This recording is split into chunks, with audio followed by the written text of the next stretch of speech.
వారం మొత్తం హౌస్లో జరిగి రచ్చ గురించి వీకెండ్లో నాగార్జున సారు ఏదో ఒక ప్రోగ్రెస్ కార్డ్ లాగా పట్టుకొని వచ్చి క్లాసులు పీకడం కామన్. అయితే ఒక్కోసారి తప్పు చేసిన వాళ్ళని కాకుండా శిక్ష అనుభవించిన వాళ్ళకే మరోసారి పోటు పొడవడం ఇంకా ఇంకా కామన్.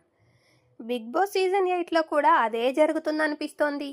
ఈ వారం మొత్తం కంటెస్టెంట్లకి టార్చర్ చూపించిన యష్మి గౌడకి ఫుల్ సపోర్ట్ చేశారు నాగార్జున గారు. ఇందుకు సంబంధించిన ప్రోమో రిలీజ్ అయింది. వినాయక చవితి సందర్భంగా కంటెస్టెంట్లందరికీ ముందుగా నాగార్జున శుభాకాంక్షలు చెప్తున్న ప్రోమో మొదలైంది. ఇక ఎప్పటిలాగానే పండుగ కావడంతో హౌస్లోకి స్వీట్లు పంపించారు. ఆ తర్వాత ముగ్గురు చీఫ్లలో నిఖిల్ని టీం చిన్నది కదా అని నాగడగ్గా మారుస్తా సార్ అన్నీ మారుస్తా అంటూ నిఖిల్ చెప్పాడు. దీనికి ఏం మారుస్తావు మామ అంటూ నిఖిల్ స్టైల్లోనే నాగార్జున మాట్లాడి షాక్ ఇచ్చారనుకోండి. ఇక ప్రతి సీజన్లో శనివారం వచ్చే వారం మొత్తం జరిగిన దానికి జడ్జిమెంట్ ఇస్తా కదా, ఈసారి అలా ఉండదు అంటూ మరో షాక్ ఇచ్చారు. ఈసారి మీ జడ్జిమెంట్తో ప్రతి శనివారం మొదలవుతుంది అంటూ నాగన్నాడు. ఇక ముందుగా మణికంఠ మ్యాటర్ లేవనెత్తాడు శేఖర్ భాష. ఒంటరిగా ఉంటున్నాడు, తనలో తాను మాట్లాడుకుంటున్నాడని శేఖర్ చెప్పగా దానికి రీజన్ ఏంటో నామినేషన్లోనే చెప్పేశాడుగా అంటూ మేటర్ కట్ చేసేశాడు నాగార్జున. తర్వాత సోనియాపై విష్ణుప్రియ కంప్లైంట్ చేసింది. తనకి కోపం వచ్చినప్పుడల్లా మాట్లాడే మాటలు చాలా హర్టింగ్గా ఉంటున్నాయి అంటూ సోనియా గురించి చెప్పింది విష్ణు.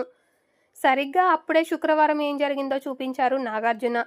ఇందులో మీకు ముందుగా నిఖిల్ అంతగా నచ్చలేదు, కానీ ఇప్పుడు ఎలా మీ ఇద్దరికి ఫ్రెండ్షిప్ కుదిరిందంటూ విష్ణుప్రియ అడగ్గా నో కామెంట్స్ అంటూ లేచిపోయింది సోనియా. వెళ్తూ వెళ్తూ ఎవరేమడిగినా అడగకపోయినా నేను మాత్రం మీ అడల్టరేటెడ్ కామెడీకి ఒప్పుకోను అంటూ డైలాగ్ వేసింది. దీనికి విష్ణుప్రియ బాగా హర్ట్ అయింది.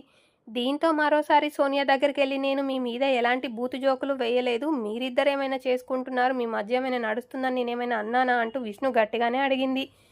దీనికి స్టాప్ ఇట్ అంటూ ఫైర్ అయింది సోనియా. దీంతో అక్కడి నుంచి పక్కకెళ్తూ ఆమె మాత్రం ఓ పుణ్యశ్రీ మేమే తేడా అంటూ విష్ణుప్రియ తిట్టుకుంది. ఇక టోటల్ ఎపిసోడ్లో విష్ణుప్రియదే తప్పంటూ నాగార్జున తేల్చేశారు. అందరూ ఎదురు చూసిన యష్మిపై సీత కంప్లైంట్ ఇచ్చింది. చీఫ్ అన్నప్పుడు చాలా పాజిటివ్గా ఉండాలి, కానీ ఈమె వల్ల హౌస్లో వాతావరణమే దెబ్బతింది అని సీత చెప్పగా నాగార్జున వెరైటీగా రియాక్ట్ అయ్యారు. ఆట అదే కదా, ఇంకా ముందు ముందు చాలా చూస్తామంటూ సీతకి వార్నింగ్ ఇచ్చారు.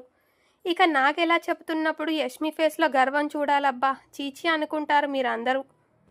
ఫ్రెండ్స్, ప్రస్తుతం రిలీజ్ అయిన ప్రోమో ప్రకారం ఇలాంటి వీడియో పైన మీ అభిప్రాయాన్ని కామెంట్ చేయండి. వీడియో నచ్చితే లైక్ చేయండి, షేర్ చేయండి. మరిన్ని ఇంట్రెస్టింగ్ వీడియోలు మిస్ అవ్వకుండా ఉండాలంటే ఛానల్ని వెంటనే సబ్స్క్రైబ్ చేసుకొని బెల్ ఐకాన్ క్లిక్ చేయండి. Thank you for watching this video.